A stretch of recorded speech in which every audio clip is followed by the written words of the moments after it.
اس کو 4 گالیاں آگے سے دی جائیں، جواب دیا جائے، ہم ان کی طرف سے نہیں، مگر جو میرا خیال ہے گالی کا جواب گالی نہیں ہے. جو ٹویٹر جو کی آپ کو ٹائم لائن پہ دیکھیں نا، جو سندھی رائٹر ہے، جو سندھی شاعر ہے، بلوچی رائٹر ہے، بلوچی شاعر ہے، باقی جو چھوٹی زبانوں کے یعنی چھوٹے صوبوں کی جو زبانیں ہیں، بلتی ہے، سرائکی ہے، کشمیری ہے، ان کا کمال یہ ہے کہ وہ گالی کی زبان میں اظہار نہیں کرتے.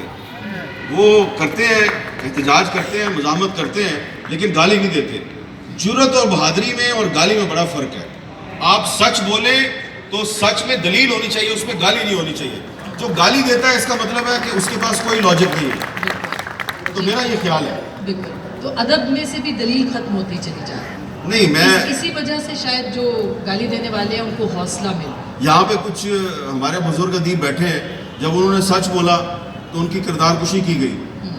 تو اس کا مطلب ہے کہ اگر ہمارے جو بڑے بڑے شاعر اور ادیب ہیں ان کی آواز دبانے کی کوشش ہوتی ہے تو یہ دلیل سے بات کر رہے ہیں.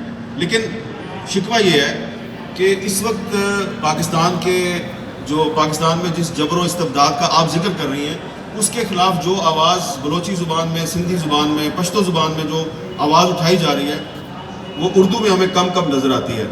تو اردو میں اس کو انکریج کرنے کی ضرورت ہے، ابھارنے کی ضرورت ہے.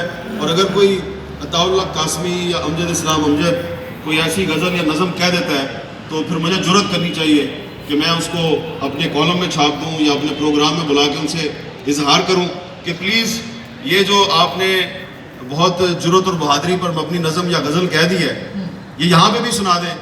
اور وہ جب لوگوں میں وہ ایسی مزاحمتی شاعری سننے کی اور برداشت کرنے کی سخت پیدا ہو جائے گی تو تب ہم سمجھیں گے کہ ہم آگے جا رہے ہیں. اور وہ ایسا نہیں ہو رہا. پچھلے کئی سالوں سے ہم نے دیکھا ہے کہ شاعری ہمیں نہیں ملتی جس میں مزاحمت نظر آتی ہے.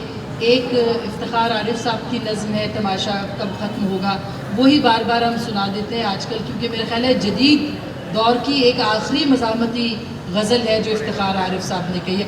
کشور آپا کی نظمیں ہیں. لیکن میں چونکہ آپ نے امجد اسلام امجد صاحب کا حوالہ دیا، وہ بھی یہاں پہ موجود ہے. ہاں نہیں، آپ کی ہیں نظمیں. اچھا، میں آپ کو دیکھیں، میں آپ کو یہ بتانا چاہتا ہوں کہ ایک بلوچ شاعر ہے، میں نے اس کی نظم آج سنی ہے اور میں بار بار اس کا ذکر کر رہا ہوں. میں 2 اشعار سنانا چاہتا ہوں تاکہ آپ کو پتہ چلے کہ ادب جو ہے، ادیب جو ہے یا شاعر جو ہے وہ اپنا کردار ادا کر رہا ہے، لیکن جو میڈیا ہے، جو صحافت ہے، وہ اپنا کردار ادا نہیں کر رہی. اب میں پھر کہوں گا کہ میں جو نظم سنا رہا ہوں تو یہ اس سے پہلے کہ میں کوشش کروں کہ یہ اخبار میں چھپے، کسی اور